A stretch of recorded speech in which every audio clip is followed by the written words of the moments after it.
Yo, what up, guys? We're on the clock. It's your boy Caleb here. Just forgive me. I'm just getting up my spreadsheet. Just me today. It's a third of the way through the college basketball season, pretty much. We're past the non-conference stage, and now we're moving more into the heart of the conference schedule. And I am in the firm belief and a firm believer, and that's good to kind of take time to reflect, and I think that this is a good week to do it. I'm not joined by any guests this week, so there's not too much to talk about really in depth. In my opinion, I don't really think much stat stuff is really worth it. I think we're just about to get into the part of the season where it's time to start really diving in to how teams are looking on the offense defensive end. I think going forward, I'll definitely be doing more advanced analytics stuff, incorporating into our rankings. Because if you are new here or you are joining us again, we start every show going through our top 25 here on the clock. This is kind of a little mix of kind of like a BPI ranking, like a power index, kind of gauging where I feel most of these teams are at. If the tournament started today, these would be my favorites in order to win the championship. So just kind of getting into it, and then we'll get into some of the games. And we have a nice little special planned. I'm changing up some of the segments to create a little bit more variety. I think this is something that I'll do semi-often to mix it up. I think we'll stick with the normal format of kind of going through the mid-major players. We'll always go through the women's game of the week like we are this week. But some of like the stock risers and things like that will change. You'll see we're kind of doing a little third of the way. You could call it like a non-conference schedule award show. And I'm going to be picking some of these kind of impromptu. I've prepared most of them, kind of have a good idea of what I'm going to go with, but got a lot of nominees. So, like any award show, we have to begin with a monologue at the beginning. And this is mine kind of going through the top 25 at this point. We got UConn remaining at number one, not unbeaten anymore, after getting dethroned by Butler, I believe. Yeah. So they lost to Butler. We'll talk a little about, or no, Xavier. I knew I was confused, but Xavier, similar to Butler, they played each other recently. I've been a little out of the loop with the holidays. Happy New Year, by the way. So UConn loses. Purdue obviously lost last night. I'm recording this on Tuesday. Record every Tuesday. They obviously lost last night to Rutgers. So no unbeaten teams remain besides New Mexico, and we'll talk more about New Mexico later. And we've talked about New Mexico throughout the whole season. Jamal Mashburn and those guys, a lot of quality scorers. So UConn number one at 14-1, Purdue 2, 13-1, Houston 3, 14-1, Kansas 4, 12-1. Top four remains from last week and I believe the week before. Nothing really shifting there. UCLA moving up to 5 at 13-2.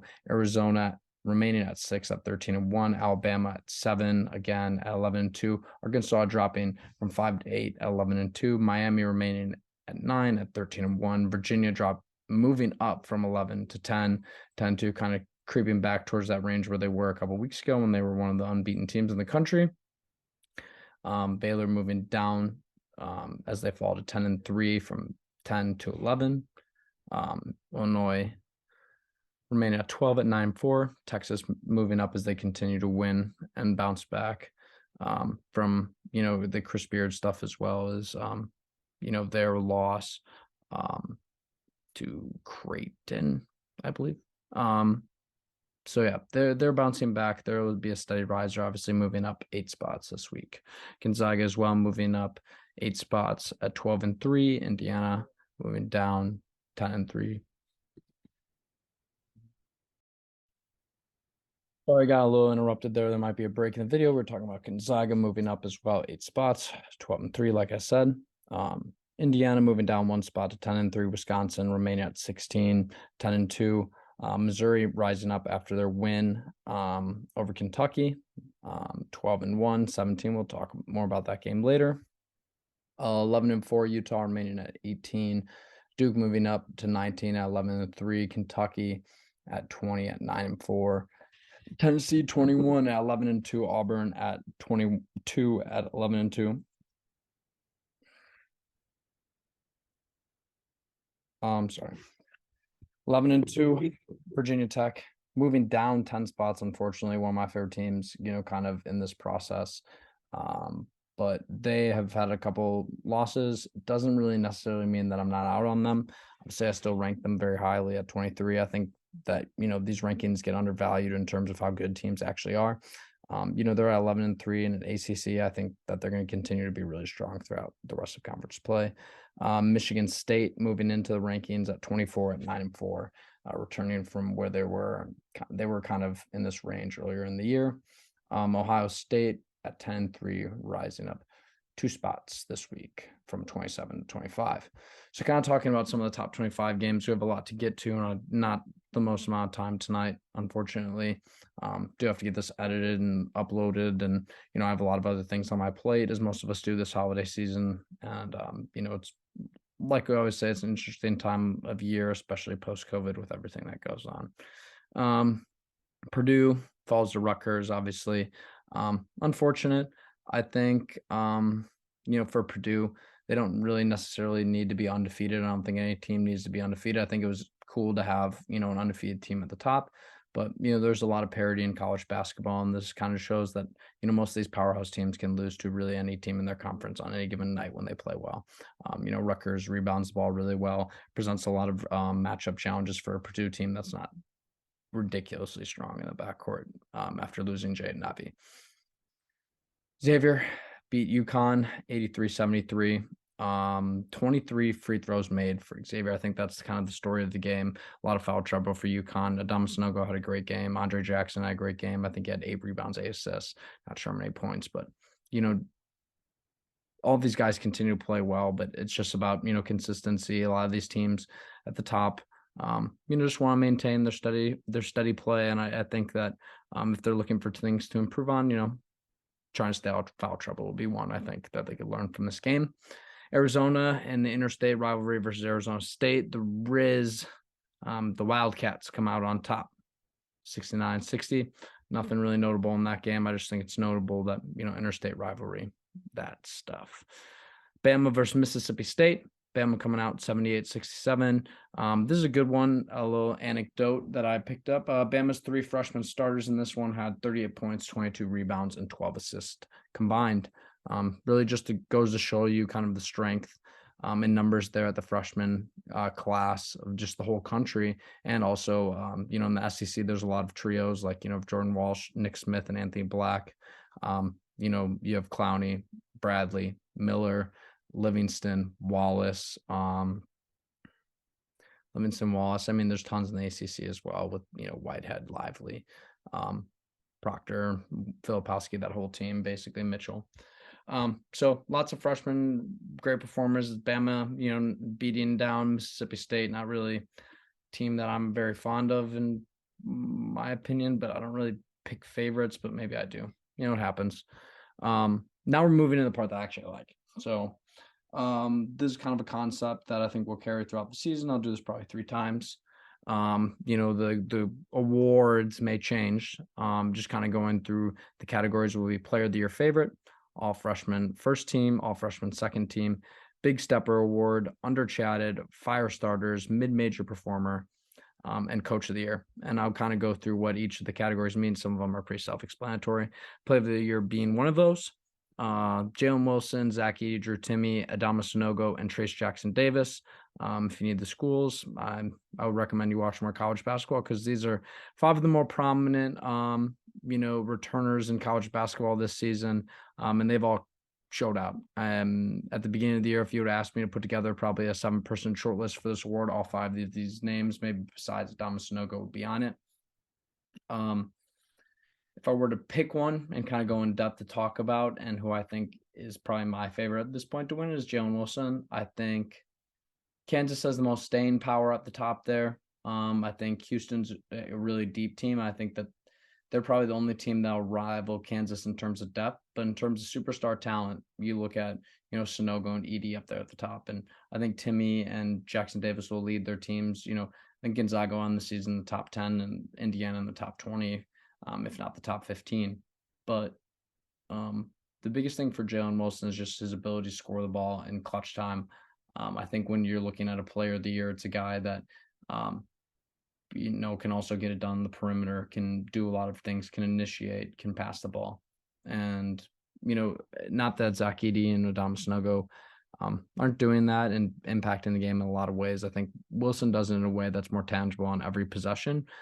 He doesn't need back to the basket touches. And I think that just the positional thought of it, his impact in so many different ways, and really plays positionless basketball and allows that Kansas team to be so wing heavy because he can do so many different things with the ball in his hand. And that's why I think he's going to be my player of the year favorite at this point.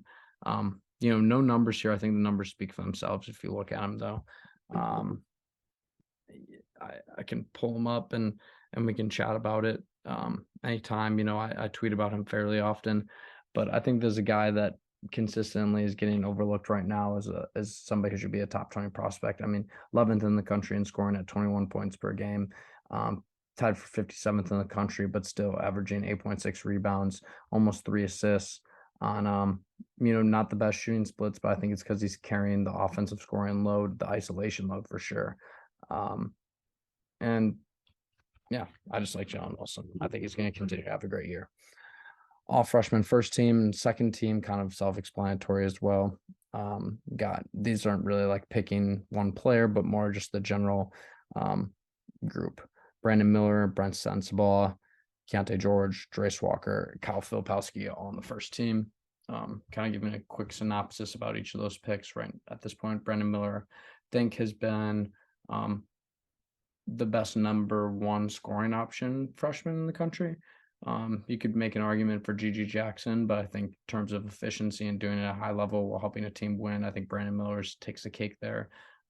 Has also able to do a lot of other things. And I think is on the way to be a top 7 pick if he continues on this trajectory. Him or the Thompson twins is a very interesting conversation. And yeah, I think it'll really juxtapose this draft process and how people look at their philosophies for sure. Sensible, been on a tear lately. We'll probably talk about him a bit later as he's up for a couple awards in here. Big wins, clutch time performer. Hard to argue against that for me. Those are two things that I value more than anything from a player, is helping teams win. I think he does that. I think he passes the ball very underratedly and can get boards. So clutch shooter as well. I love that. Keontae George, kind of similar to Bryce Sensabaugh.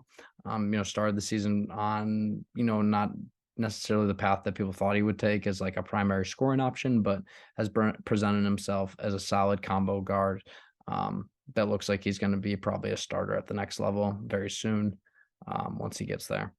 Great player for Baylor, and they're going to continue to do big things and rise up my rankings and the top 25, I'm sure. Tough Big 12 this year. Drace Walker out of Houston. Monster. Pretty much all I got to say about that. He's a freak of nature. I think if there's anybody on here, I tried to keep it to players that have been playing a lot. I'd love to put Cam Whitmore on here. I'd love to put Nick Smith Jr. on here. But if a guy has represented, everything that you're kind of looking for from coming into the season and flashes of more, I think it's Drace Walker. The shot's not there, but everything else is. Kyle Filipowski for Duke. Most versatile offensive player in the country when considering his size and positional usage, like where he is on the floor. He's Lowry Markkanen vibes to the max. Love what I've seen from Duke this year in terms of giving these guys a little bit of freedom. Filipowski's got a lot of freedom on offense, and Proctor has at times as well. They've kind of really tried to put an emphasis on these guys as Roach has just not started the season off the way he wanted to. Moving on to the second team, we have Grady Dick out of Kansas. One of the best shooters in the country, and I think he's going to be a top 20 pick. That's really all there is to say about him. Anthony Black, 6'7" guard, has just demonstrated the fact that he's going to be a dominant player with his length and positional size at the next level. And if his jumper continues on the track that it's on, I think he'll be a guy that we're talking about at the end of the year who's a first team all freshman, and Arkansas is a major contributor because of him and Nick Smith. Jordan Walsh, special shout out, and Trevon Brazil. I wish you a speedy recovery. Jet Howard for Michigan. I think this is more of an eye test one than necessarily statistical performance. I think you could find guys that have had better statistical performances than Jet Howard, but in the broad scheme of things, I think he's improved his stock a lot this year as a freshman. I think a lot of people are expecting big things from him being the coach's son over there at Michigan. Obviously, Juwan Howard being his father, former NBA player himself. For Jet's just about consistency, and I'd love to see him continue to play great ball. At times, he looks like he can be a really exciting player, and some sort of evolution of what they had in Franz Wagner. Cason Wallace, I mean, I thought he was going to be a clamp god, and he has been a great defender. He's got great instincts, great ball instincts, and great hands.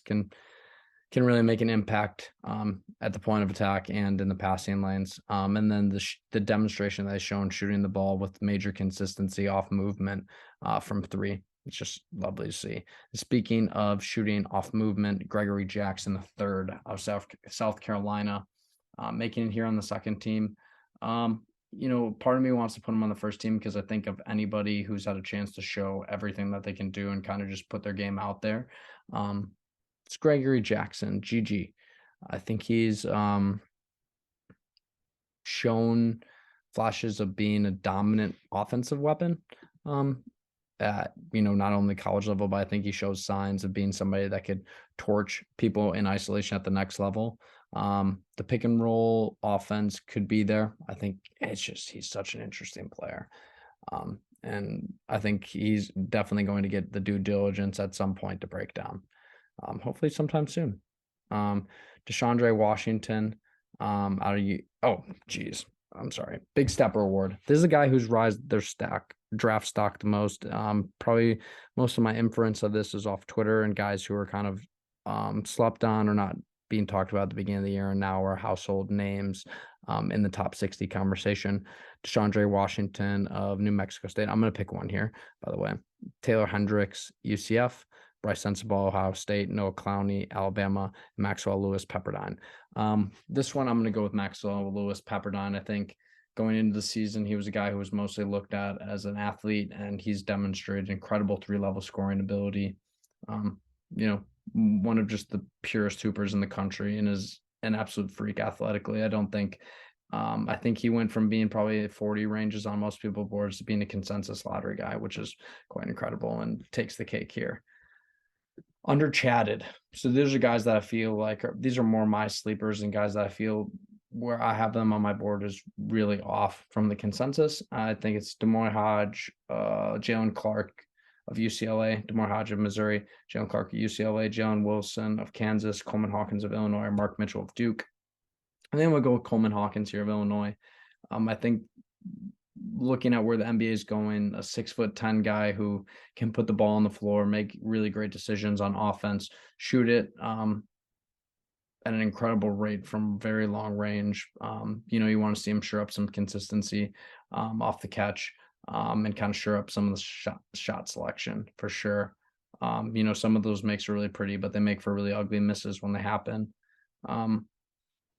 And on the defensive end, there's nothing else I can really say besides that he can do everything. Step out, guard the two in the pick and roll or one off the switch. Can switch on to wings. Be a point of attack defender at 6'10", 6'11" with incredible length. It's everything you're kind of looking for. It just doesn't really get talked about as much. I see him on some people's top 100s or top 70s, but not a guy I'm seeing consistently in people's top 40s, which I think is kind of egregious. I think he's definitely a first round option. Fire starters. So this one's kind of people who have kind of stirred up the draft community a lot and caused for a lot of dramatic conversation. I think GG Jackson's the only honorable mention I could think with this one that's not on here, but Brandon Miller of Alabama, Baba Miller of Florida State University, Cam Whitmore of Villanova, Trevon Brazil of Arkansas, and then a kind of a joint pairing of Derek Lively and Kalal Ware for Duke and Oregon, respectively. I think this one's going to be Derek Lively and Kalal Ware. And the reasoning behind these are all very different. I'll kind of go through them briefly, and then I'll talk about them at the end because they are at the end of my list. Brandon Miller has kind of really stirred up things because he's such a volatile prospect, with some of the flashes of athleticism that just really make just jumps off the screen. And then other times it's just you kind of forget that he's really should be like considered a top 7 pick with some of the intangibles he has, size wise, youth, 3-point shooting ability. It just projects to be a really, really great player. I mean, when you look at Trey Murphy or other guys that I've fallen in love with, this is a tough one for me because I really feel like he should be getting more love. Bob Miller, for a different reason, is on this list. Kind of has lit draft boards on fire, in terms of people throwing out their preseason projections, especially myself, because he wasn't able to play the first half of the season. Obviously, his return is coming very soon. In fact, I will get an update on that for us. But a guy that I think once he comes back, will be talked about more. I think, you know, let's see here. Florida State's a team that's underperformed, but when he comes back, I think they'll be a must-watch team, especially for me at first. Let's see here.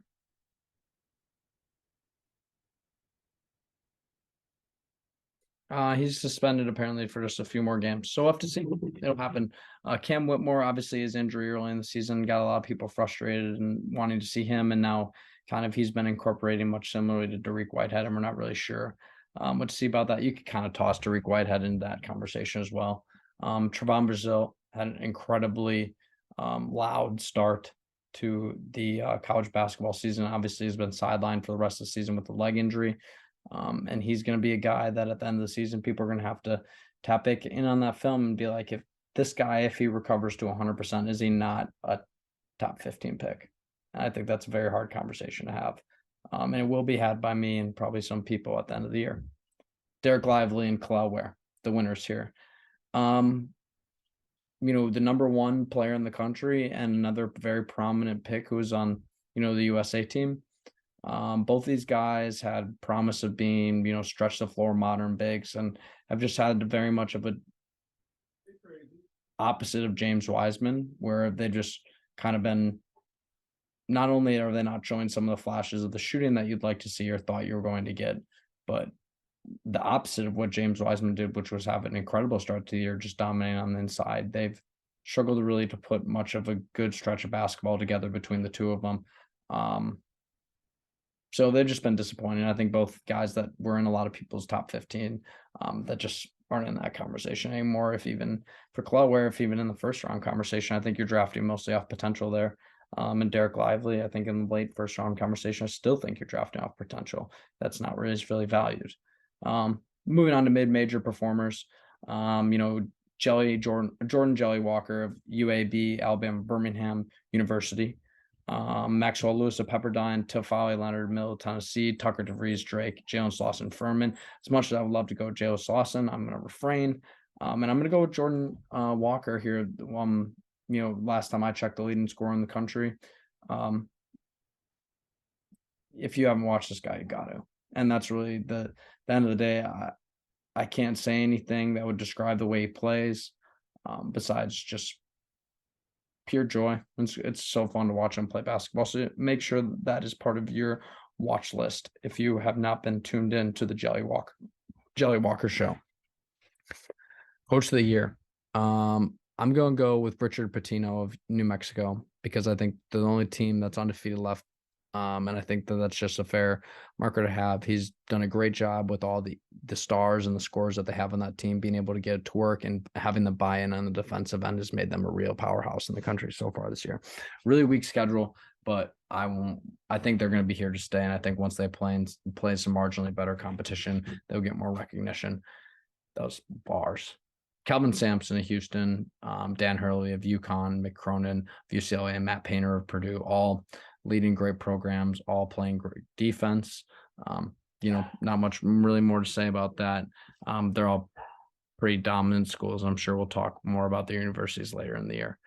NCAA women's game of the week last week was UConn Creighton, Edwards and Juhas combined for 45, 38, and 6 in a 72-47 win for UConn. Absolute drubbing. So that was funny. Kind of going through the next couple weeks and recapping, or next week and recapping the last. Currently sitting at 17-10 on my record, and the guest record is 8-10. My games of the week this week that I'm picking, no guest this week, but we will have a guest soon. I promise, probably next week. We'll see. I think we'll have some stuff on the books. We got Duke versus NC State, game of the week. Tyrese Proctor versus Traquavion Smith is kind of the matchup I'm pitching. Mostly just the Duke freshman kind of taking on that first. I want to see them go up against like a score, like just a pure scoring team.